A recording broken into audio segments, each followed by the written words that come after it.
What's cracking, everybody? So look, a lot of y'all seen the video, my replies to Stacks, Joey Stacks and everything. And just to let y'all know, my little brother Kong, he reached out to me because Joey hit him up and everything and ran everything by him, and Kong had to explain to him, like, dude, Mac had to pull my coattail too like that and everything, because I don't think y'all know this, but I know for a fact y'all don't know this, but Kong was on some real live bullshit, and it was gonna be 2017 Mack truck 5% all over again, you know, with his issues with Cali No Muscle. And you know, I was able and blessed enough to holler at Khan. Keep in mind, we didn't even know each other yet, but for some apparent reason, the universe sent him my direction, and we were able to have this conversation, because I can remember getting a message from him. Like, a month went by. I was always forgetting to respond back to the dude, right? A month went by, and then he reached out again. And when he reached out again, at this moment, I had time on my hand, and I knew it had to be urgent. And luckily, when I did reach out back to him, I reached out and got in touch with him just in time. Just in time. You see what I'm saying? Let me let this back some. Because it was that serious to where that he was on the verge of willing to risk it all, you know. And me being who I am, I'm very passionate for those that come up from the mud, you know, that really got to work hard, that's underdogs, that have no voice, that's being forced into something they don't want to do. I'm really passionate about stepping in, giving my sound advice on what I would do, because I have a lot of experience when it comes to doing dumb stuff. But a lot of the stuff that I do as dumb is always the reaction to someone else's actions, you know. So long story longer, Kong and myself was able to develop a bond, right? And with this bond and this brotherhood, it gave him the trust and trusting what it was that I was trying to instill in him. Now, I know I come off hard, I come off rough, I joke a lot and everything, and my jokes, sometimes people don't understand it and they don't get it. They not paying attention to it, so they might think that I'm trying to start an issue with them. But with Kong, he understood, and we became really, really tight, like a family. And when I say that's my little brother, I truly mean it. You know, I don't use that word too loosely with people's, because at times I wear my hearts on my sleeve. So I'm a very passionate, emotional guy that got a heart of a lion and a gorilla. You see what I'm saying? So if I accept somebody, I expect them to treat me exactly how I'm treating them.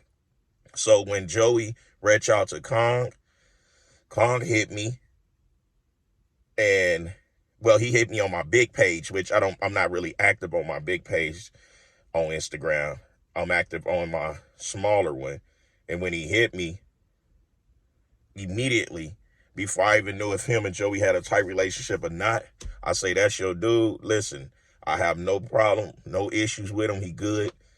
You know, he come out to the expo or whatever. We have no issues, this and that, blase, blase.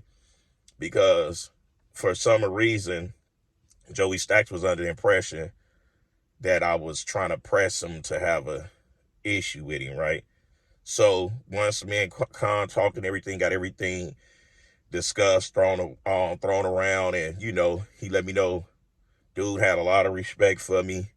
You know, he really fucked with me and all this, but you know, people's be so close mouth and closed-minded. When if they like a person, they not like me, they don't give them shout outs. Me, I always I name drop, I give shout outs to those that I fuck with. You see what I'm saying? Just like how I name dropped Joey quite a few times before I had to start breaking his balls because I didn't want to see him crash and burn, right? So Joey sent me a message. And you know, when you get messages from Instagram, it be in another, like, where you got to approve the message. So I didn't see it for about a day. So when I seen it, I responded to him. And immediately I'm hearing what he's saying. And I knew that he didn't fully understand the videos and the messages yet. So I just told him, like, dude, hopefully down the line, you know, you'll revisit the videos and you'll understand exactly where I was coming from with it. Because in his eyes, me, from what I'm taking from it, he didn't want to seem like I was like pressing him, making him a bitch or nothing like that. I would never do no man like that. I'm not going to ever press a man to make them no bitch or act like they're a bitch or whatever the case may be. I was just saying, dude, that boxing video, it was funny, but you know, if you're going to be pressing motherfuckers, you can't expose none of your weak areas. I don't care how old the video was. It's like me going to look at him and be like, okay, I don't know if you're still training or not. I'm going to be like, okay, this is what he was doing. I'm a counter everything he doing. I'm going to walk through him. You know what I'm saying? So I was just like, you got to be mindful about those type of things. And, you know, he expressed himself and, you know, like, he said some real shit. Like, shit, he ain't been in a lot of fights, got his ass whooped a lot of ass. That's how it is out here. I can respect it. You see what I'm saying? That's why I went above and beyond to try to get my point and my message to him. And, you know, it took for me to ruff his feathers and bust his balls wide open for him to respond. So if that's what I got to do sometimes, I'm willing to bite the bullet and jump off on the deep end, because you never know who's watching, who might need to be saying, God damn, I'm getting big as a motherfucker. Jeez. Damn. Man, I'm getting, whoa, I need to slow down. But, Joey Stacks, you know, he's way younger than me. So we in different stages in life and everything. The one thing that he do have moving forward, he has somebody that's going to call him out on his shit, somebody that's going to hold him accountable, somebody that's going to expect nothing but greatness from him. You know what I'm saying? Because I don't want nobody to get done like I got done in this business. You know what I'm saying? Because like I told him, I said, dude, I'm already at the bottom. I don't want to see you down here. You know, it's just, I'm such a king of the underdogs to where it don't bother me. It don't affect me mentally. Just financially, it affects me at times because, you know, I get passed by on a lot of different deals that could potentially happen. And then that knife thing with him, you know, he could have got passed on. I'm quite sure he got passed on by doing that knife thing a lot too. Like I told him, I ain't had no problem with him doing what he doing. Like, nigga, we street niggas. You do what the hell you got to do with that. I commended that. You know, it was the fact that them cameras was going. You know, it was goofy shit with them cameras. Like, ain't no rules in this shit. He understand it. So it's like, by any means, you got to get back home to the family. Or if you got to go to the pen, knowing that you went there by protecting yourself, because he didn't go start that shit. It's just, and then another thing, the little homie thought that I was trying to tell him what to do. Nope, I would never tell a man what to do. I was just saying, don't introduce yourself as the dude that did whoop-de-whoop with Big Boy. Just don't tie yourself to that shit, because I know he got so much more to offer. He didn't need to tie himself to that shit. You know what I'm saying? So it was a lot of misunderstanding. But at the end of the day, things is clean. Things are smooth. He's supposed to come out here for the LA Fit Expo and everything. That'd be cool. Because then, guess what? Then we can officially break bread and officially be able to get to know each other, to where that when I do say certain stuff or he say certain stuff, it ain't taking it hard. Because the video that he put out about me, he broke my balls too with it, but it was funny. His shit was comical. His thumbnail was comical. I loved it. That's why I went with my thumbnail with the blood drool, because I'm like, he have a sense of humor. I just don't know if he have thin skin. So I don't know that much about him yet. And if he have thin skin, I'll just tread with a little more respect on poking at him. You know what I'm saying? Until he learn my personality. That I mean no ill will, no malice with none of this. Because if I have a serious issue with a person, I'm not making no video. I'm not saying nothing.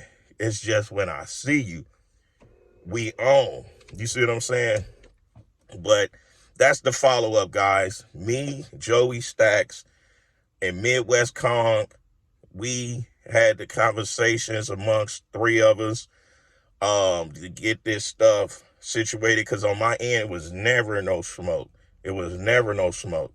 You know what I'm saying? Like I said in my last video, shit, I might go against my grain and actually collab with him, because I don't do collaborations no more with nobody. But like, if folks like Kong or certain people that I do call my family hit me, I'm always gonna go against my rules, because my rules don't apply to them. You see what I'm saying? So it's the People's Champ, giving it to y'all gun barrel straight, raw and uncut, no filter. I just wanted to let y'all know that we good. That's what it is. And shout out to everybody that support both of us, because the real is here. And, you know, we ain't got to mention who real and who fake, because we already see it. Till next time, I'll smell y'all later. Keep. Pow, pow, pow.